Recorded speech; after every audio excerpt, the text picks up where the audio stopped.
ತನ್ನ ವೈಯಕ್ತಿಕ ಕೆಲಸದ ಮೇಲೆ ನಾನು ದೆಹಲಿಗೆ ಹೋಗಿದ್ದು ಅಂತ ಡಿ.ಕೆ. ಸುರೇಶ್ ಹೇಳಿದ್ದಾರೆ. ಹೌದು, ರಾಜ್ಯದಲ್ಲಿ ಸಿಎಂ ಕುರ್ಚಿಯ ಗುದ್ದಾಟದ ನಡುವೆ ಡಿ.ಕೆ. ಸುರೇಶ್ ದೆಹಲಿಗೂ ಕೂಡ ಹೋಗಿ ಬಂದಿರ್ತಾರೆ. ಹಾಗಾದ್ರೆ ಯಾಕೆ ಅವರು ದೆಹಲಿಗೆ ಹೋಗಿದ್ರು ಅನ್ನೋ ವಿಚಾರಕ್ಕೆ ಸಂಬಂಧಪಟ್ಟಂತೆ ಸ್ವತಃ ಡಿ.ಕೆ. ಸುರೇಶ್ ಉತ್ತರವನ್ನು ಕೊಟ್ಟಿದ್ದಾರೆ. ನನ್ನ ವೈಯಕ್ತಿಕ ಕೆಲಸದ ಮೇಲೆ ದೆಹಲಿಗೆ ಹೋಗಿದ್ದೆ. ಸಿಎಂ ಡಿ.ಸಿ.ಎಂ ಬ್ರೇಕ್ಫಾಸ್ಟ್ ಮೀಟಿಂಗ್ ಮಾಡಿದ್ದಾರೆ. ಇದಾದ ಬಳಿಕ ಎಲ್ಲವೂ ಸುಸೂತ್ರವಾಗಿ ನಡೀತಾ ಇದೆ.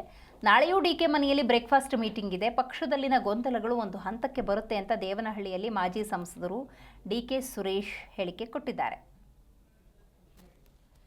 ನನ್ನ ಖಾಸಗಿ ಭೇಟಿ ಅದನ್ನೆಲ್ಲ ನಾನು ಹೇಳೋಕ್ಕಾಗೋದಿಲ್ಲ.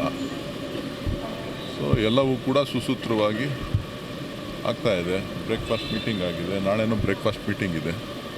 ಸೊ ಎಲ್ಲ ಒಂದು ಹಂತಕ್ಕೆ ಬರುತ್ತೆ. ಅಂದರೆ ಇಬ್ಬರು ನಾಯಕರು ಹೇಳಿದ್ದಾರೆ ಹೈಕಮಾಂಡನ್ನು ತೀರ್ಮಾನಕ್ಕೆ ನಾವು ಬದ್ಧ ಅಂತ. ಸೊ ಹೈಕಮಾಂಡ್ ಏನು ತೀರ್ಮಾನ ತೆಗೆದುಕೊಂಡ್ರು ಬದ್ಧ ಅಂತ ಹೇಳಿದ್ದಾರೆ ಸರ್. ಹೈಕಮಾಂಡು ಸೂಕ್ತ ಸಮಯದಲ್ಲಿ ಸೂಕ್ತ ತೀರ್ಮಾನ ತಗೊಳುತ್ತೆ. ಸರ್, ಸಹೋದರರ ಮುಖಾಂತರ ಹೈಕಮಾಂಡ್ಗೆ ಒತ್ತಡ ಹಾಕಲಿಕ್ಕೆ ಡಿ.ಕೆ. ಶಿವಕುಮಾರ್ ದೆಹಲಿಗೆ ಕಳಿಸ್ಕೊಟ್ರು ಅಂತ ಅದು ನೀವು ಹೇಳ್ತಾ ಇರೋದು ಸರ್. ಅಂದರೆ ಈಗ ಡಿ.ಕೆ. ಸಿಎಂ ಆಗೋದು ಸ್ವಾಮೀಜಿಗಳು ಡಿ.ಕೆ. ನೇತೃತ್ವ ವಹಿಸಿದ್ದಕ್ಕೆ ಕುಮಾರಸ್ವಾಮಿ ಅವರು ಕೇಳಿಕೊಂಡಿದ್ದಾರೆ. ಸ್ವಾಮೀಜಿಗಳು ಧರ್ಮ ಕೆಲಸ ಮಾಡಬೇಕು, ಹಸ್ತಕ್ಷೇಪ ಮಾಡಬಾರ್ದು.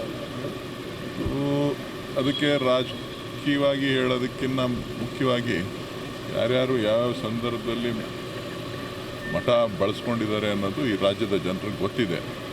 ಹಾಗಾಗಿ ನಾನೇನು ಹೆಚ್ಚಿಗೆ ಹೇಳಬೇಕಂತ ಅವಶ್ಯಕತೆ ಇಲ್ಲ. ನನ್ನ ಖಾಸಗಿ ಭೇಟಿ ಅದನ್ನೆಲ್ಲ ನಾನು ಹೇಳೋಕ್ಕಾಗೋದಿಲ್ಲ. ಸೊ ಎಲ್ಲವೂ ಕೂಡ ಸುಸೂತ್ರವಾಗಿ